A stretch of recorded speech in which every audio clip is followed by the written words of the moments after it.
thanks very much for the nice introduction, Leo, and thanks also to the DARE team for the invitation to speak today.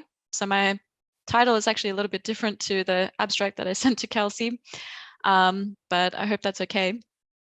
So the work that I'll talk about is kind of work that I've done over the last few years. So a little bit of a journey through my research. So I won't go into a lot of detail, or I'll try not to go into a lot of detail on each element, but just provide kind of an overview of some of these topics, which are all related under the theme of data assimilation, which is a very broad term describing ways in which we can combine prior information, usually in the form of some kind of numerical model, with observations. I'll start off talking about some of the background and the motivation for the work that I'm going to present. And the talk will essentially be split into two parts. So the first part will be quite theoretical, and I'll mainly be focusing on a new class of methods that have been developed to handle the non-Gaussian case. And in the second part of the talk, I'll talk about a very different style of work that's more algorithmic in nature, but focused on this problem of how we can automatically estimate parameters in hydrologic models that might vary in time. As you know, at the time, it was very common for parameters to be assumed to be constant. And so we wanted to develop some more flexible models that could account for time variations. All of this work was done in collaboration with my colleagues in Germany, so Professor Reich and Professor Stannard. And a lot of the hydrologic work was done with my PhD supervisors, Ashish, who you all know, and Lucy, who's a DARE member, as well as Hamid, who is now at the University of Alabama in the US. All right. So yeah, if anything's not making sense or if anything's unclear, just please feel free to shout out and unmute yourself. So okay, the main problem setting that we're interested in is one of what's called sequential Bayesian inference. So we might have a system where we describe the system by some states, which we denote by X, and these states evolve in time according to some process that we know, and in discrete time, this process might be given by this autoregressive process. Oh, sorry, that should be an n+1 there. We don't necessarily observe these states directly, but we observe them indirectly through some other process y, which is related to these hidden states by some function x. And the key point is that both of these processes are assumed to be noisy. So we have some randomness that corrupts the measurement process, but we also have a model for the system that doesn't necessarily evolve deterministically, but is also subject to some randomness. And the simplest form of this is when these noise processes are zero mean Gaussian. And the goal in sequential Bayesian inference, or also known as filtering, is to estimate the conditional distribution of these hidden states at some time n. So sorry for this difference in notation. So n being the time, given all of the information that we have until that current time. And we know from Bayes' theorem that this conditional distribution is what's known as the posterior, and it can be decomposed as a product of a likelihood function and a prior distribution. So the likelihood describes the likelihood of observing whatever measurement that we have given a particular state, and our prior information encapsulates essentially all of the knowledge that we have on our hidden states, as well as the observations until the previous time. So you can see that the posterior at any given time is going to be the prior distribution at the next time. So we have a recursive formula. So sequential Bayesian inference is really useful when we have observations arriving in real time and we want to process them sequentially rather than in one big batch. So it's a fairly old problem, the one of estimating sequentially a posterior distribution. Dates back much earlier than the 50s, but the Kalman filter is probably the most famous algorithmic form of this particular problem, when our models are linear, so when these calligraphic M and H are linear functions, and when the noise processes are all Gaussian and the initial distributions are Gaussian. So in that nice, lovely setting, our posterior distributions are Gaussian, and we have nice closed form expressions for the mean and the covariance at each time. When M and H are nonlinear, and when we have non-Gaussian noise or non-Gaussian initial distributions, or when we have very high dimensional systems, we need to rely on approximate methods. And there's a whole zoo of methods to deal with this problem, and I'll talk about a few of them. And it's essentially there's no real silver bullet for dealing with this problem, but we have lots of methods. And I'll talk about a few of them. So, okay, where do we actually make use of these kinds of methods? The most famous example would be in weather forecasting. So the biggest improvement in forecasting skill over the last couple of decades is, in large part due to more observations, but also due to data assimilation. So our ability to essentially correct the initial conditions in our models sequentially in time.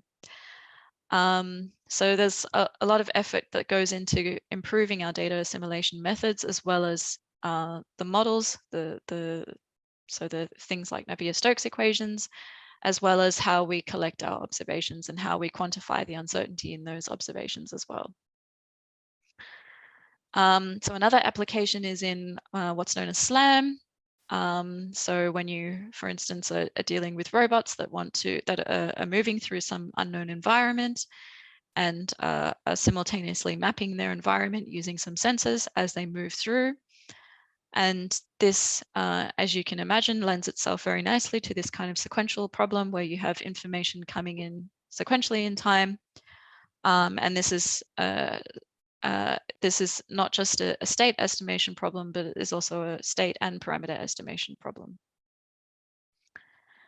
More recently, we're seeing data assimilation encroaching into other applications, like in biomedical applications, where we're dealing with computational fluid dynamics types models similar to what we would have in weather forecasting. But we have different problems that make uncertainty quantification more difficult. So for instance, here in this picture, we're seeing blood flowing through some vessels in the brain. And the goal here is to predict whether this aneurysm, which is this bulge in the vessel, will erupt and when it will erupt. And so the uncertainty quantification problems here are heavily driven by how good your model geometry is. Okay, so as I mentioned before, filtering or stochastic filtering or sequential Bayesian inference, whatever you want to call it, it's an old problem, but we're faced with new avenues for research and also unsolved problems that are heavily driven by application demands that we have today. Primarily the fact that we're now dealing with higher dimensional systems than we did before. So we're able to resolve more and more state variables to more accurately capture the systems that we're modeling, which then means that we need more scalable and computationally efficient methods. And since everybody's doing deep learning now, there's obviously also potential to incorporate deep learning somehow. So in Bayesian inference, the main benefit is really that we're supplementing our data with prior knowledge. And we know that methods like deep learning are incredibly data hungry. So they're not likely to work very well on their own in applications that don't have as much data as we'd like. And so we're seeing things like physics-informed deep learning that UPIT's very interested in, where all of this prior knowledge in the form of physics-based models can be used to regularize the loss functions in various neural network optimization methods. So it's a similar philosophy of combining prior knowledge and data, but from a very different viewpoint to what's been traditionally done in data assimilation. We're also forced to do more and more sophisticated uncertainty quantification that we had to do before. So, in the past, we were very much content with just assuming Gaussianity, but as we aim to model more complex systems that are, very nonlinear, it's important to capture all of the non-Gaussianity that arises because of that. And so we need more advanced techniques. And as we also collect more and more data, we're doing this at a higher resolution, not just in space, but also in time. So as we start to collect more high frequency data, it becomes more and more useful to start thinking about continuous time filtering methods, which I'll show later on in the talk, whereas before I presented the discrete time setting. So a lot of these filtering methods have been made computationally tractable because of Monte Carlo. Monte Carlo involves approximating high-dimensional integrals via samples from some target distribution. But in sequential Bayesian inference, one of the mainstays has really been sequential Monte Carlo, which relies on importance sampling. And so the idea here is that you're not sampling from your target distribution, but you're sampling from some other distribution. So in the filtering context, this might be your prior. And then you rely on what's known as importance weights to then ensure that this expectation with respect to the posterior distribution is correct, because you've not actually sampled from the target posterior. So in SMC, one of the main problems why it's not really used in practice is because these weights degenerate in even moderate dimensional problems unless you do some extra work to prevent this from happening.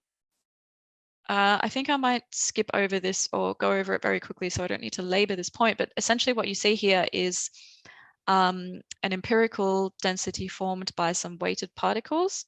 So the blue is a prior distribution. The red is the likelihood function evaluated at some of these particles. And what you can see is that there's not a whole lot of overlap in the regions of high likelihood and high prior probability. And so when you compute your posterior, which is in this case going to be heavily driven by the likelihood because you have much lower uncertainty in your observations, what we see is that a lot of our particles end up having negligible weight. So this is this weight degeneracy problem that I mentioned. So we only have a few of them with non-negligible weight. And if we keep doing this recursively, we're going to get fewer and fewer particles that actually have non-zero weight. And so we're not getting a good representation of our posterior. So SMC is great because it's theoretically well-founded. We know that it's a consistent estimator. We know that if we have enough particles, we're going to be able to get a representation of the true posterior. But it's not useful in practice because we need a prohibitively large number of particles to prevent weight degeneracy. So an alternative to sequential Monte Carlo that also has a similar flavor in the sense that it's, an interacting particle type method is what's known as Ensemble Kalman filters. So these are a generalization of the standard Kalman filter, which is known to work for linear systems, but it's been developed. So it's essentially a Monte Carlo implementation of a Kalman filter, and it's been developed to account for cases where you have a nonlinear model in your hidden state. But it's not consistent with Bayes' theorem because it still relies on a Gaussian approximation, but it's very widely used in practice because it's so robust even when the number of particles is much smaller than the dimension of the state space. And so one of the reasons this might be the case is because it does a pretty good job of capturing the first and second moments. But as we'll see in some of the toy examples later on, it doesn't do such a great job of capturing those higher order moments, which can be important in applications where you have highly non-Gaussian posteriors. And so the type of methods that I'll talk about today, which I refer to as control type methods, are essentially trying to combine the advantages of both of these methods.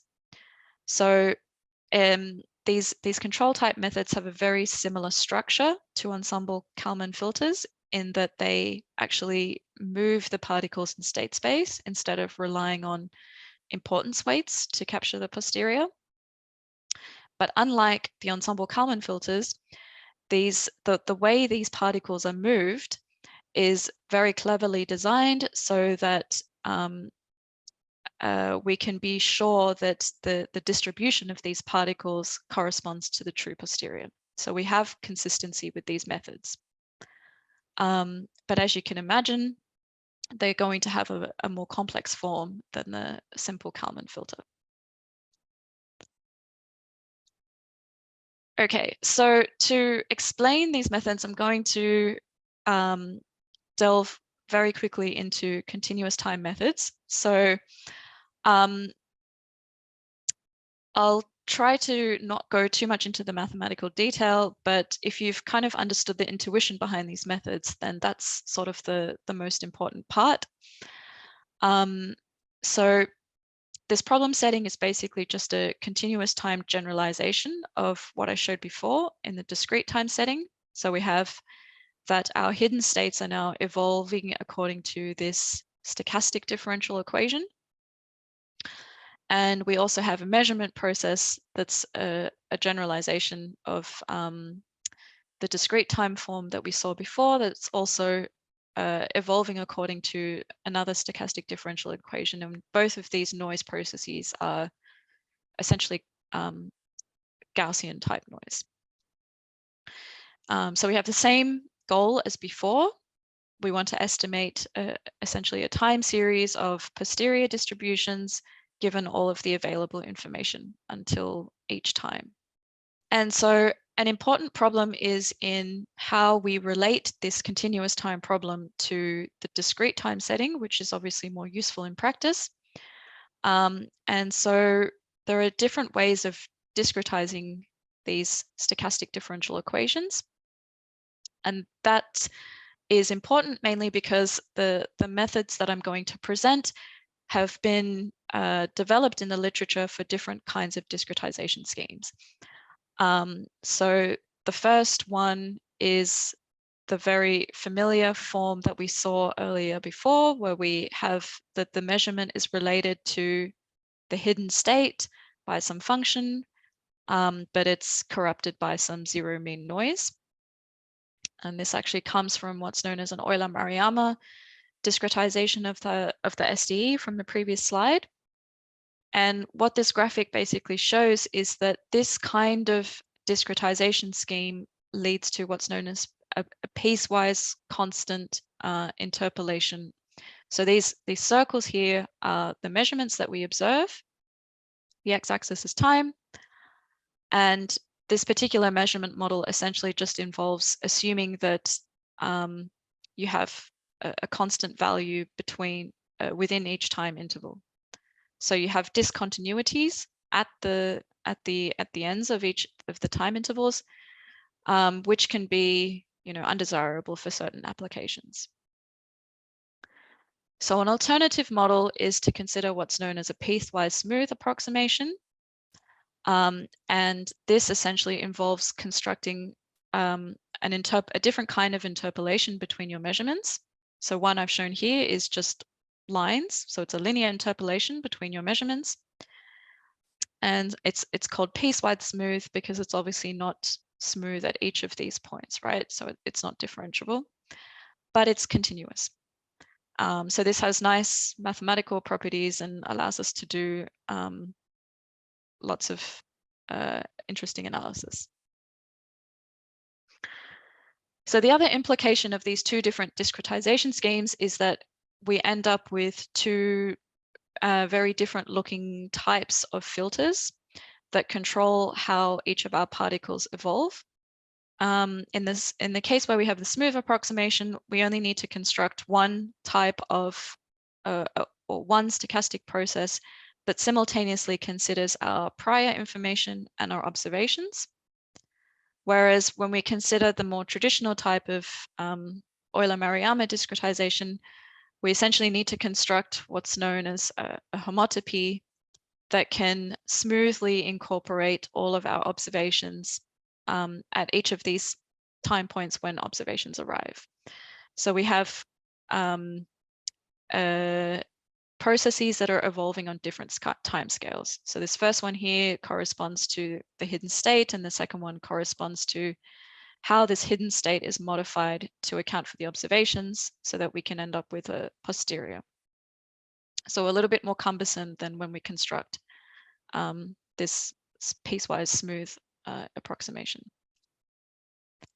There's been a number of algorithms of this flavor that have been produced over the last few years. So there's been especially a lot of work on these feedback particle filter type methods that Yi is very familiar with. The main issue was that these methods were not really analyzed in a unifying way. So, you know, so researchers were coming at this problem from very different perspectives, using very different methods to derive their filters, using different problem settings. So some of them using this Euler-Maruyama discretization, others using a smooth approximation. So it made it very difficult to see if any of these filters were related. Are they special cases of each other? Why are they advantageous? And this slide is, you don't have to worry about the details, but it's just there to demonstrate that they all look quite different on the surface. But the key question that we wanted to ask is whether they can be formulated as special cases of a more general form. So that's the work that we essentially did. So we chose to focus on a particular type of discretization because you can move very easily between, you know, the different types of discretizations. So we just wanted to focus on one type and look at what the continuous time limit of that discretization looked like from all these different filters. So we just focused on 3. And in doing so, we also developed the analogous forms in these different settings. So that's what these blue words refer to. So again, the slide looks a bit horrible, but I'll just point to what is actually shown in this equation. So this is basically the main result of our unifying framework. So what this says is that all of the filters that were presented in the literature in continuous time can be described by this one equation, equation 3. And the only thing that differentiates all of these methods is certain assumptions that are made on these coefficients, so K and J. And the assumptions that are made will then give you particular filters that have been derived in the literature. So it allows us to very easily identify filters that were produced in the literature, but also to see how they're related or how they're not related. And it gives us a way of deriving them in a very unified way. Because if you look at the literature of the way all of these methods were proposed, they were derived in very different ways, and it's just very difficult to see what they're actually doing. So one other thing that I'll point out is, if you're at all familiar with Ensemble Kalman Busey filters, is that this first line here has exactly the same form as an Ensemble Kalman Busey filter. So there's a very nice link to some methods that we know work very well. The only difference being that in the Ensemble Kalman filter, this coefficient here has a much simpler form, which corresponds to the fact that you're making this simple Gaussian approximation. Whereas in the consistent setting, this K comes out as the solution of a PDE. So there's an additional overhead in solving this PDE to get a more accurate approximation. I might skip some of these more detailed insights, except to say that this framework essentially allowed us to figure out that 2 of the filters that have been proposed were actually exactly the same. They're only differed by a very minor assumption on this coefficient. So I'll very briefly touch on how we can deal with solving this particular PDE that arises in one of the formulations. I won't actually go into the details of this method, but I'm happy to talk about it more offline if you're interested. But it essentially gives a very nice particle-based approximation to this PDE. The complication being that in order to solve this PDE, you need access to your posterior distribution, which is the thing that you're trying to estimate. But the nice thing about interacting particle methods is that this type of equation is developed so that the distribution of these states coincides exactly with the posterior that we're trying to estimate. So in order to estimate this coefficient, all we need to do is compute, for instance, the empirical distribution of our particles. It's it's a lot to take in, but basically this is what's known as the mean field process, and a particle approximation involves having n of these equations, so n particles that are all evolving according to the same equation, except that we need an empirical approximation of the distribution of these particles at each time. And so this method that's been proposed in this paper makes a very clever use of what's known as diffusion maps, which is a dimensionality-based, a kernel-based dimensionality reduction technique. And what's particularly nice is that if you let the bandwidth in this diffusion map-based approximation go to infinity, you actually recover the Ensemble Kalman filter. So what this means is that you get a very nice bridge between what's known as a Gaussian-based approximation and the fully accurate, consistent approximation just by modifying this one bandwidth parameter. Okay, so why would we want to do this kind of thing? As I said before, because we want to be able to quantify non-Gaussian behavior in our posterior distributions more accurately. So if you already know that your posteriors are going to be close enough to Gaussian, then you can continue making use of an Ensemble Kalman filter. But if you know that you're going to have much more exotic behavior, for instance, multiple modes, like in this example here, or very strong tails, then you would consider making use of techniques that are actually consistent, like these control-based methods.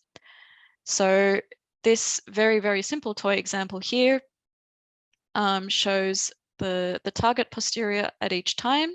So that's given in the black dashed line. And the blue is the approximation that you get from one of these consistent estimators. It's called the feedback particle filter, with a diffusion map-based approximation that I referred to earlier. And you can see it obviously captures the modes extremely well. But the orange line, which is essentially an Ensemble Kalman filter, doesn't do so well because it relies too heavily on a Gaussian type approximation. So you can see it's essentially unimodal. There's a bit of tail behavior because of the influence of this other mode, but it doesn't do as well at capturing both of these modes. Obviously, there's some judgment that's needed in choosing the bandwidth parameter appropriately to be able to recover this. So you can speak to Yi about all of the hard work that she's done in applying these methods in more complex settings, but there's still a lot more work to be done there.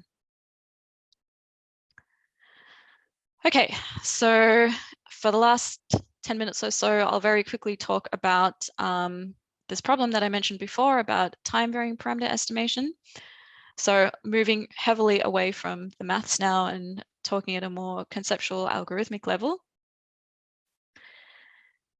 So this work was primarily motivated by the fact that we in hydrology often calibrate models using some data and then assume that this calibrated model will hold or will provide good predictions in the future as well. But we know that there are several circumstances in which this doesn't necessarily hold. For instance, if our catchments experience very dramatic land use change, like what we see in this picture, where it's heavily urbanized, or if there are other systematic changes, for instance, due to climate change, then this very traditional kind of modeling methodology isn't going to be very suitable. And so what we wanted to develop, so with Lucy and Ashish, what we wanted to develop was a more flexible modeling framework that would detect signals of change in observations without requiring the modeler to explicitly change the model. So how does filtering fit into all of this? Filtering is an ideal technique to develop these kinds of flexible tools because it can essentially allow the model to change its structure in real time as observations come in. And so this idea wasn't super new when we started looking at it, but one of the primary issues is in that we're mainly focused on model parameters, which are very difficult to pin down. And so a standard method of doing state and parameter estimation in filtering is essentially to treat parameters like states, which is very logical. The difficulty behind doing that is that unlike states, we don't typically have good prior knowledge of how they would evolve in time. So for system states like soil moisture, we typically have some kind of dynamical model that gives us some information about how the states evolve in time, about how the soil moisture would change. Might not be great knowledge, but it might be some knowledge. But we might not have any knowledge at all about how parameters evolve in time. And so it becomes more difficult to get a good model that can respond to signals in our observations if we don't have a decent prior on our parameters. And so in this paper, we looked at developing different types of ways of essentially characterizing prior distributions on our parameters over time. So we really looked at very simple models, so we could keep the dimensionality of the problem low. So you're all probably familiar with, or have at least seen, conceptual rainfall runoff models like this one here, which is the PDM.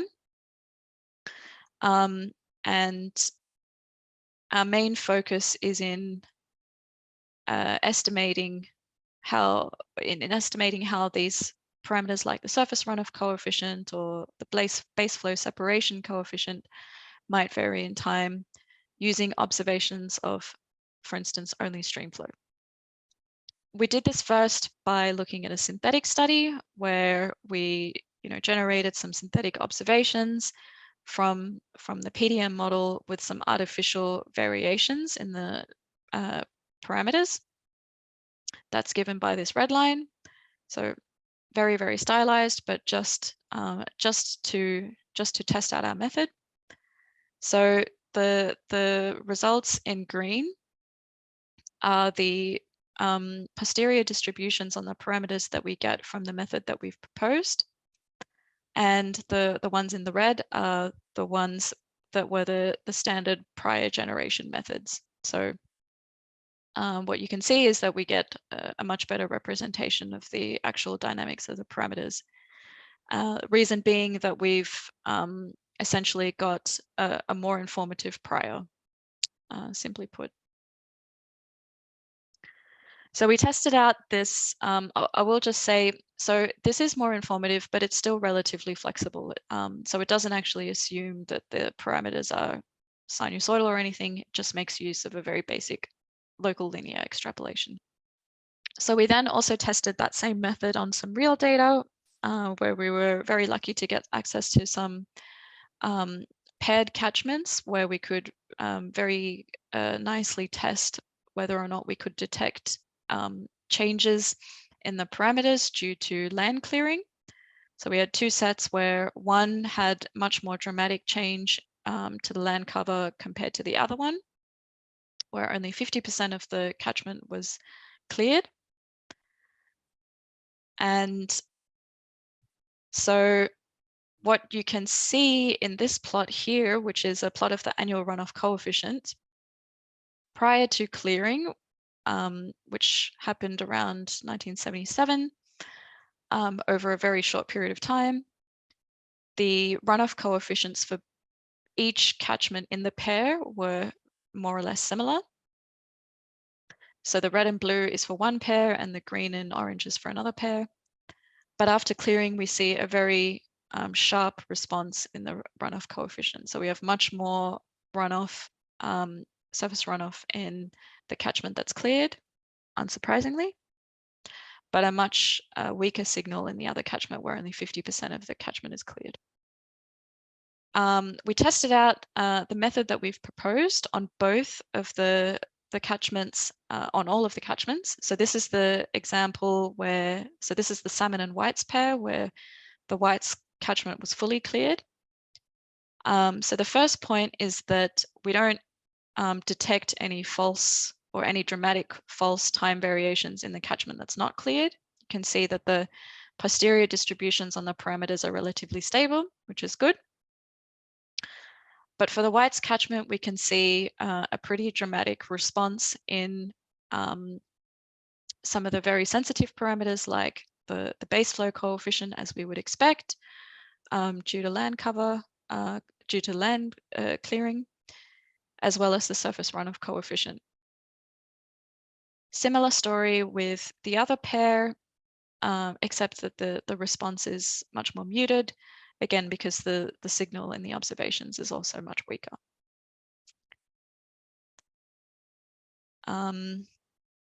Okay, so we can estimate the parameters well. Does this actually correspond to better predictive capability? And the answer is yes. So if we maybe look at this one box here, so this is in one of the cleared catchments. It's a hydrograph 20 years after clearing.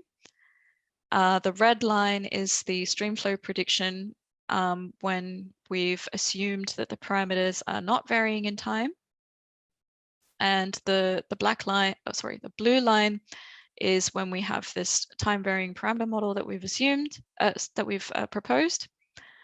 And as you can see, it follows the observations much more closely because we have a much more flexible model structure. So the parameters are actually helping us to do better streamflow prediction.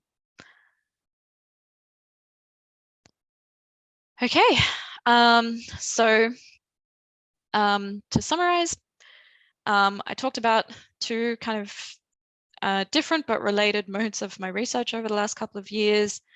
The first one related to a new class of methods that can help us do better uncertainty quantification, better in the sense that we want to be able to more accurately characterize non-Gaussian distributions in high dimensional problems where traditional sequential Monte Carlo would fail.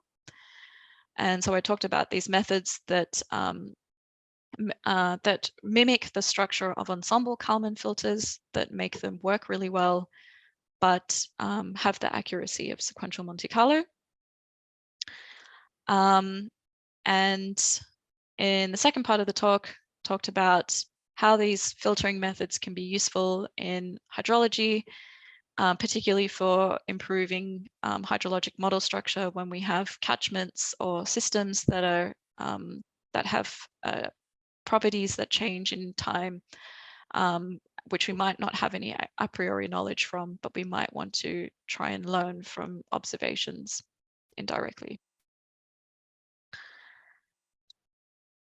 Thanks very much for listening. Happy to take questions.